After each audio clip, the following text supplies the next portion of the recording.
Kalau kita memberikan bingkisan kepada guru karena ikhlas dan tanpa paksaan, itu termasuk apa, Bu? Kalau memang ngasihnya betul-betul nggak ada motivasi apapun, ya pengen ngasih aja ikhlas tanpa pamrih, ini disebutnya hibah. Tapi kalau kita ngasih ke guru dengan niatan kita itu ya untuk memuliakan guru, bentuk penghargaan kita terhadap guru, maka ini disebutnya hadiah, kayak gitu. Cuma nih saya mau berpesan kepada guru-guru, tolong hati-hati dalam menerima pemberian dari orang tua murid. Jangan sampai itu membuat kita tidak adil terhadap murid. Misalkan orang tua yang ngasihnya lebih besar, itu anaknya itu lebih kita perhatikan dibanding orang tua yang ngasihnya lebih kecil atau nggak ngasih sama sekali. Akhirnya kita abai ke anaknya misalkan. Nah, jangan sampai kayak gitu. Makanya ini dijelaskan dalam kitab Mausu'atul Fiqhiyah juz 22 halaman 224. In uhdiya ilaihi, maksudnya itu al-mudarris tahabbuban wa tawaddudan li ilmihi wa salahihi fala ba'sa biqabulihi.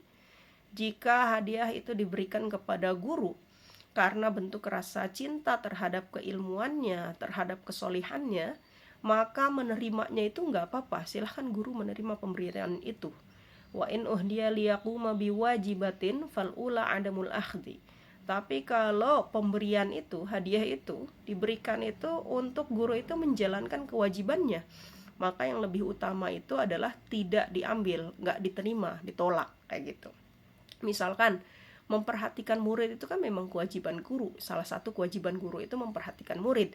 Nah, kalau misalkan kita tahu nih orang tua itu emang ngasih kita itu buat guru itu lebih perhatian ke anaknya, misalkan anaknya lebih diperhatiin lagi, maka kalau kita tahu niatan orang tua udah ke arah situ, maka kalau kayak gitu yang lebih utamanya adalah tidak mengambilnya, yang lebih utamanya adalah tidak menerimanya, kita tolak kayak gitu. Tapi ini nggak sampai pada level wajib kita tolak, tapi hanya pada level lebih utama kita tolak kayak gitu.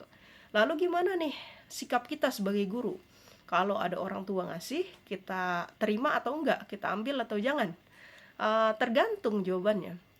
Ada dua. Pertama, kalau kita mau husnudzon. Kalau kita husnudzon ya orang tua itu ngasih ke kita itu ya karena emang bentuk penghargaan orang tua terhadap guru. Karena memang orang tua itu memuliakan kita sebagai guru. Maka kita terima itu ya nggak apa-apa, silahkan. Tapi yang tadi pesan saya, jangan lupa jangan sampai pemberian orang tua ini mempengaruhi penilaian kita, mempengaruhi perhatian kita terhadap murid-murid kayak gitu. Atau juga bisa juga kalau kita mau ihtiyat, mau hati-hati. Kita kan nggak tahu ya niatan seseorang, apakah ngasih itu beneran ikhlas murni tanpa ada motif lain, atau ada motif lain untuk lebih memperhatikan anaknya. Maka kalau ihtiyatnya, hati-hati aja, maka lebih utamanya kita tolak kayak gitu. Jadi mau apapun sikap guru yang mau diambil, silahkan, tapi pesan saya satu, jangan sampai itu membuat kita tidak adil terhadap penilaian maupun perhatian kita terhadap murid-murid kayak gitu.